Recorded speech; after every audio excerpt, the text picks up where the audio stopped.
کابل ښار کې یوې نانوایي د ډوډۍ پخولو د نویو او عصري وسایلو او ماشین آلاتو په نصب کولو سره فعالیت پیل کړ. دغه نانوایي د نورو نانواییګانو په پرتله ځانګړی فعالیت لري. دلته له بهرنیو هیوادونو نوي او عصري ماشین آلات وارد شوي چې د وطني غنمو او اوړو څخه ډوډۍ پخوي. مسؤلین یې وایي موخه یې دا وه ترڅو کابل ښار کې یوه داسې نانوایي جوړه کړي چې خلکو ته پاکه او د ښه کیفیت لرونکې ډوډۍ چمتو کړي.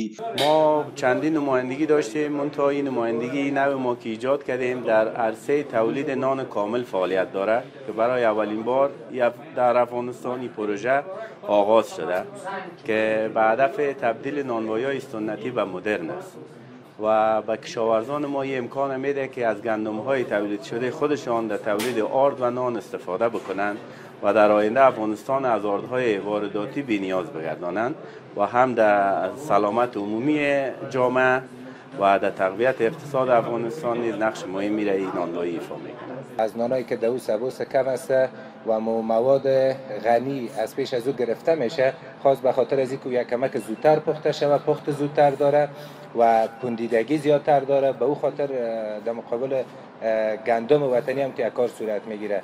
در اینجا تمرکز زیاد به این است که ما از این پروسه جلوگیری بکنیم و بتانیم در مقابل همین امراضی که در جامعه ما شما روز به روز گسترش پیدا میکنه مبارزه بکنیم. مطمئن است که مجلس صاحبشان و تیمشان بسیار زیاد با مشکلات زیادی در این عرصه روبرو شدند، ولی که موفقانه امروز این میبینیم در عقب از این بسیار زیاد مشکلات شاید باشه، بسیار زیاد صبر باشه، بسیار زیاد شاید بعضی ناکامی‌های باشه، ولی بالاخره یا که تانستن که اینا باز کنن یک درس بسیار خوب برای همه ما شماست که ما هم میتونیم که اینا مثال قرار بدیم، موفقیت اینا رو مثال قرار بدیم و خود ما این روحیه را دیگه هم تشویق کنیم.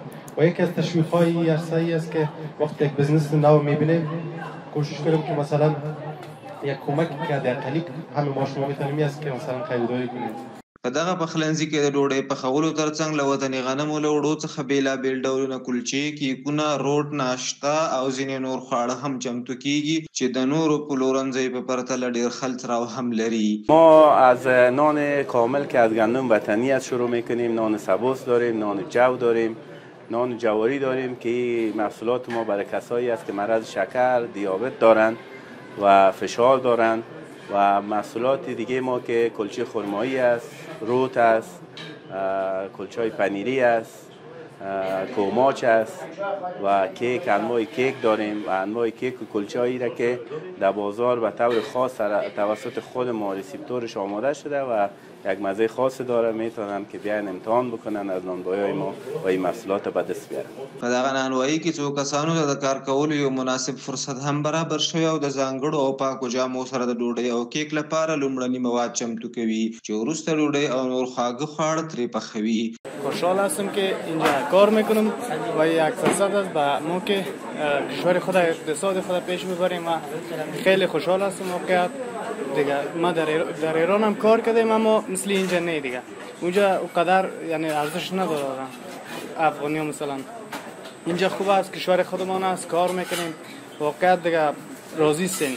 افغانستان دیگه انشالله پیشرفت میکنه و با این نانایی که ما تولید میکنیم، چیزایی که تولید میکنیم خیلی خوب است. واقعا مشتری ها از ما راضی است. کلش یعنی کیفیت ما واقعا عالی هم است، چون آردای وطنی استفاده میشه از اکثریاش.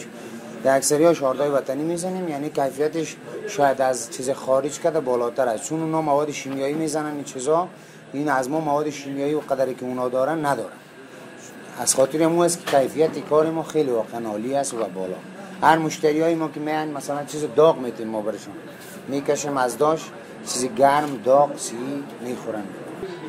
ابتدا از گندم خالص وطنی استفاده نموده، بعد باز پروسه داره، ما اون را پاک منظم تهیه و تنظیم نموده، بعدش ماشینایی داریم که اون را آرد میکنن، آرد کاملا وطنی. بعد باز ما اون را به پروسه پخت و پز خود انتقال میدیم که اینجا با دستگاه هایی که کاملا بهداشتی است و مفید است همراه از او تهیه و تنظیمش میکنیم. در قسمت خمیرش باشه و در قسمت پخت و پزش باشه کاملا صحی است. تمام معیارهای صحی را ما مد نظر میگیریم.